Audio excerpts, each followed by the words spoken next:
Hello, ఎక్కడున్నారు రవి? నేను ఇక నీ పొలం కాడ ఉన్నా. వచ్చి పైసలు కడతావా కట్టవా? నేను పొలం కాడికి వచ్చిన, ఫస్ట్ వచ్చి నువ్వు పైసలు కట్టు. లేకపోతే నేను ఇంటికి వస్తే ఎట్లా ఉంటుందో నీకు తెలియదు. ఫస్ట్ పైసలు పట్టకరాడు. ఎన్ని రోజులు అయ్యే పైసలు తీసుకొని? నువ్వు ఫస్ట్ తీసుకొని రా, నువ్వు పైసలు తీసుకొని రా. నేను ఇంటికి వస్తే మడికి మామూలుగా ఉండదు నీకు. తీసుకొని రా, ఫస్ట్ పైసలు తీసుకొని రా.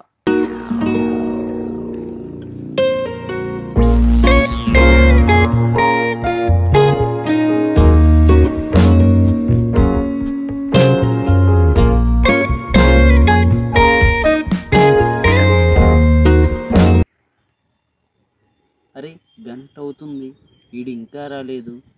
వీడు వస్తాడా రాడా?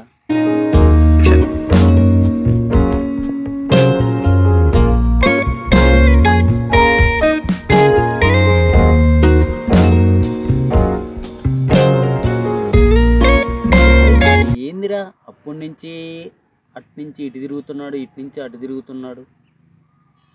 అసలు ఏం అర్థం కావటంలా. వీడేమో కొద్దిగా తేడాగా కనపడుతున్నాడు.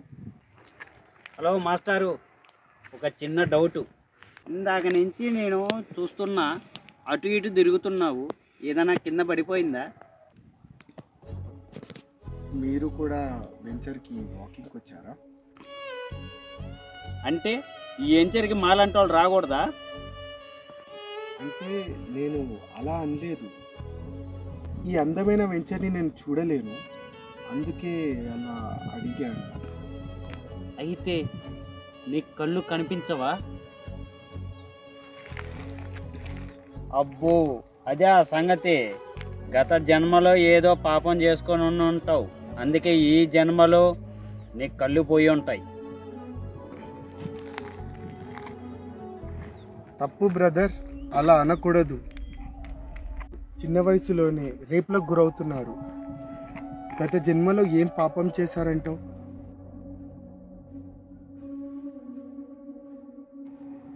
ఈ మనుషుల దృష్టిలో నేను కళ్ళు లేని వాడిని కావచ్చు, కానీ నా దృష్టిలో నేను అదృష్టవంతుడిని. ఎందుకంటే ప్రేమ పేరుతో మోసాలు చేసే వాళ్ళు నాకు కనిపించరు. కనిపించిన అమ్మా నాన్నల్ని ఎంతోమంది రోడ్డు మీద పడేసిన కొడుకులు నాకు కనిపించరు. స్నేహం పేరుతో ఎంతోమంది వెన్నుపోటు పొడిచే వాళ్ళు కూడా మాకు కనిపించారు. అవసరాలు, మోసాలు, వెన్నుపోట్లు, ఇలా ఎన్నో అలవాట్లున్న మీలాంటి మనుషులు మాకు కనిపించరు. ఇంత అద్భుతమైన ప్రపంచాన్ని చూడలేకపోతున్న దురదృష్టవంతుణ్ణి.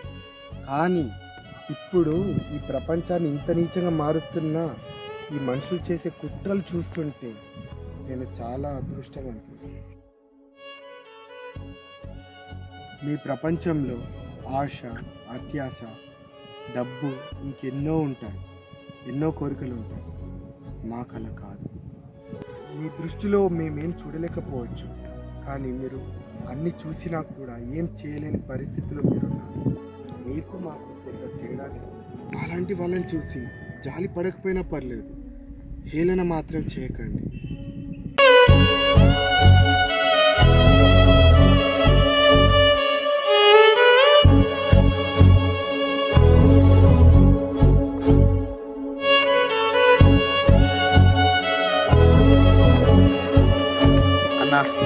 సారీ అన్న, ఏదో టెన్షన్లో ఏదో మాట్లాడేశానన్న.